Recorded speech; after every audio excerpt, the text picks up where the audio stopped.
हाय friends, मैं Meena Pandey. Welcome back to my channel Serve With love.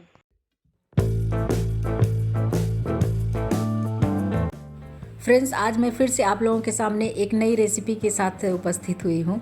आज मैं हरे धनिया का अचार बना के तैयार करूँगी, जो कि आप साल भर तक स्टोर कर सकते हो।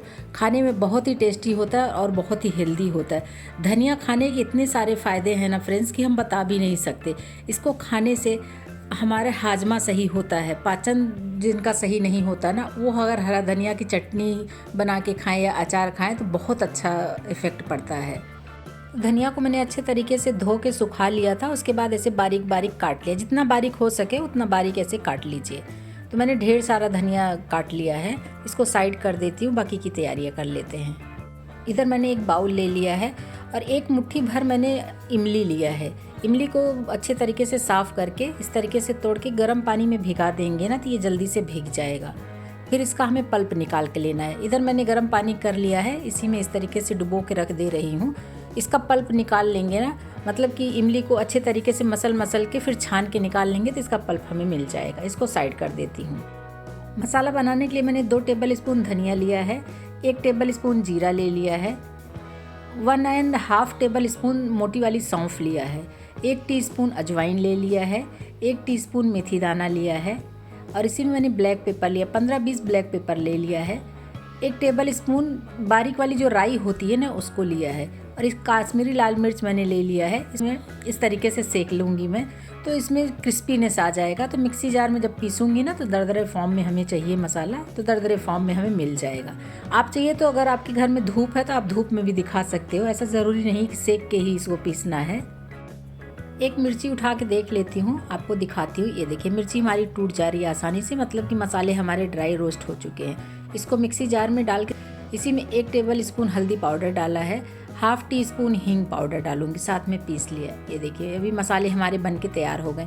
फ्रेंड्स, ये वही मसाला है जो अचार का मसाला हम बोलते हैं। इधर मैंने कढ़ाई ले लिया है। कढ़ाई में मैंने 1.5 टेबल स्पून सरसों का तेल लिया है।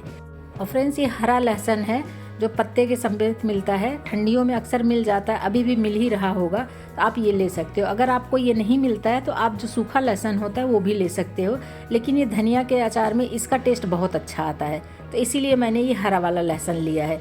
इधर मैंने 5-6 लाल वाली मिर्ची ले लिया है। मेरे पास गोल वाली मिर्ची थी, मैंने यही लिया है। आप लाल मिर्ची जितना भी डालना आप अपने मन मुताबिक डाल सकते हो। तो ये हरा लहसुन है, तो इसका कच्चापन निकल जाए तब तक हमें ऐसे तेल में फ्राई कर लेना है। इसको ऐसे चलाती रहूँगी तो हल्का सा गोल्डन कलर में, देखिए ये गोल्डन कलर में आ रहा है। तो अगर गोल्डन कलर में आ जाएगा ना, तो हमारा अचार ख़राब नहीं होगा। कच्चा ही अगर रहेगा तो अचार हमारा ख़राब होने का चांस होता है। इधर जो मैंने इमली के पल्प निकाल लिया ना, उसको सारा मैंने इसमें डाल दिया है। अभी देख रहे होंगे कि एकदम लिक्विडी हो गया है, लेकिन अभी इसमें मसाले भी डलेंगे ना, तो देखिएगा एकदम सूखा हो जाएगा। ये इमली का पल्प मैंने जो डाला है वो खट्टा करने के लिए डाला है। जो मिक्सी जार में मसाले पीस लिए थे वो मसाले भी डाल दिए। अभी अच्छे तरीके से मिक्स कर देती हूँ और इसको हमें अच्छे तरीके से पका लेना है, ताकि हमारा अचार लंबे टाइम तक चले। तो बस इसको चलाते हुए हमें पका लेना है कि कढ़ाई में तेल छोड़ने लगेगा मसाला, तब तक हमें ये पकाना है मसालों को। तो देख रहे हैं मसाले हमारे काफ़ी हद तक सूख गए हैं। इसी में 1 टेबल स्पून हल्दी पाउडर डाला है, 1/2 टीस्पून काश्मीरी लाल मिर्च पाउडर डाला है कलर आने के लिए। इसको भी डाल के अच्छे तरीके से मिक्स कर देते हैं। देखिए, मसाले हमारे काफ़ी हद तक सूख गए हैं, तो इसको अभी छोड़ना नहीं है, ऐसे चलाते हुए घुमाते हुए हमें पका लेना है। अभी अच्छे तरीके से ये सूख गया है। देख रहे हैं ना, कढ़ाई भी छोड़ रहा है, मतलब कि कढ़ाई में तेल तेल हो गया है। अभी ये हमारा मसाला बन के तैयार हो गया है। इसी में हरा धनिया जो काट लिया है ना, वो सारे हरा धनिया इसी में डाल दूँगी। अभी देख रहे हैं ऊपर से डल रहा है धनिया, तो दिख रहा है कि कितना ढेर सारा है, मगर अभी ये देखिएंगे शांत हो जाएगा, एकदम थोड़ा सा हो जाएगा। पूरी कढ़ाई भर के हरा धनिया है, लेकिन जब अचार बन के तैयार होगा फ्रेंड्स, तो देखिएगा एक बॉटल में ही ये आ जाएगा, इतना थोड़ा सा हो जाएगा। तो धनिया को भी अच्छे तरीके से मिक्स कर लेती हूँ, क्योंकि धनिया भी हमें पकाना है। अगर ऐसे ग्रीन रहेगा तो हम कैसे इसको ज़्यादा टाइम तक के लिए स्टोर करेंगे। तो इसको चलाती रहूँगी, मसाले में मिक्स होता रहेगा।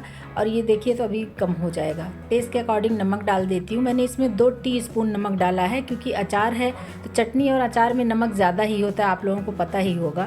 तो नमक डालने से भी ये फटाफट गलना स्टार्ट हो गया है। बस इसको चलाते हुए हमें ऐसे ये पकता भी रहेगा और मसालों के साथ में मिक्स होता रहेगा और धनिया हमारा सूखता भी रहेगा। देखिए कितना सूख गया, कितना थोड़ा सा हो गया है। अभी भी ये अचार बन के तैयार नहीं हुआ है फ्रेंड्स, अभी इसमें काफ़ी टाइम लगेगा बनने में। बस इसको मैं ऐसे 5 मिनट तक चलाते चलाते ऐसे मिक्स करती रहूँगी। तो ये देखिए धनिया हमारा अच्छे तरीके से भुन चुका है, मसालों में मिक्स हो चुका है और फ्रेंड्स यकीन मानिए इसमें बहुत अच्छी खुशबू आ रही है। दूसरी तरफ मैंने पैन ले लिया है, इसमें मैं 4 से 5 टेबल स्पून सरसों का तेल डालूंगी, क्योंकि अचार में सरसों का तेल का ही टेस्ट अच्छा लगता है। इसमें मैंने 1 टेबल स्पून उड़द दाल ले लिया है, 1 टेबल स्पून रोस्टेड चना दाल लिया है, कुछ लहसुन की कलियां लिया जो छिलका मैंने नहीं उतारा है, अचार में इसी तरीके का डलता है, अच्छा लगता है। कुछ करी पत्ता ले लिया और देखिए लहसुन भी चिटक रहा है। इधर जो अचार मैंने बना के रख लिया है इसको मिक्स कर देती हूँ एक बार, हल्का सा ये ठंडा हो चुका है। तो ये जो तड़का तैयार हो गया है इसी में 1 टेबल स्पून में कलौंजी डाल रही हूँ, जो अनियन सीड बोलते हैं, और उसी में कुछ पीली वाली दाल भी है जो सरसों का दाल होता है। ये देखिए तड़का मैंने डाल दिया है अचार में। बहुत ही शानदार अचार बन के तैयार हुआ है फ्रेंड्स। शानदार के साथ में हेल्दी भी बहुत है। वैसे लोग कहते हैं कि अचार हेल्दी नहीं होता है, लेकिन ये जो हमने धनिया के पत्तों का अचार बना के तैयार किया है ना, बहुत हेल्दी है फ्रेंड्स। आँखों के लिए बहुत हेल्दी है, अगर हमारा हाजमा सही नहीं है तो उसके लिए भी बहुत हेल्दी है। एक बार मेरे कहने पे ज़रूर बना के तैयार करिए। अभी हरा धनिया मिल रहा है तो मैंने कुछ देर के लिए रख दिया था कवर करके, ताकि ये ठंडा हो जाए। अभी ये ठंडा हो चुका है तो इसको मैं एक एयर टाइट कंटेनर में भर के रख देती हूँ। देखिए मैं टच कर रही हूँ उंगली से, एकदम अच्छे से ठंडा हो चुका है, क्योंकि इसको मैंने आधे घंटे तक ठंडा कर लिया है।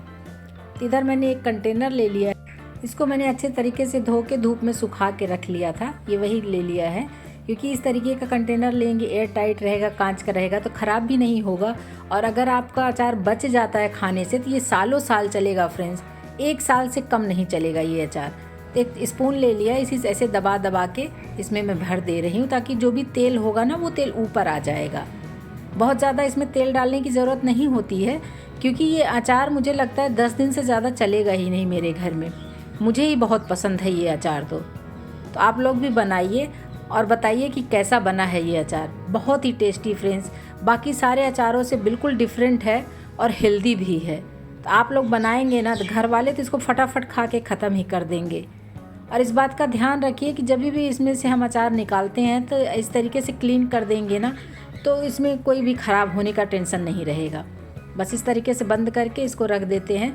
इसको आप बाहर रख के भी खा सकते हो, आप इसको फ्रिज में भी रख के खा सकते हो। तो आप लोग भी बनाइए और इन्जॉय करिए। अगर आपको मेरा तरीका पसंद आया हो तो लाइक और कमेंट्स करना बिल्कुल भी मत भूलना फ्रेंड्स। लास्ट तक मेरी वीडियो देखने के लिए थैंक यू।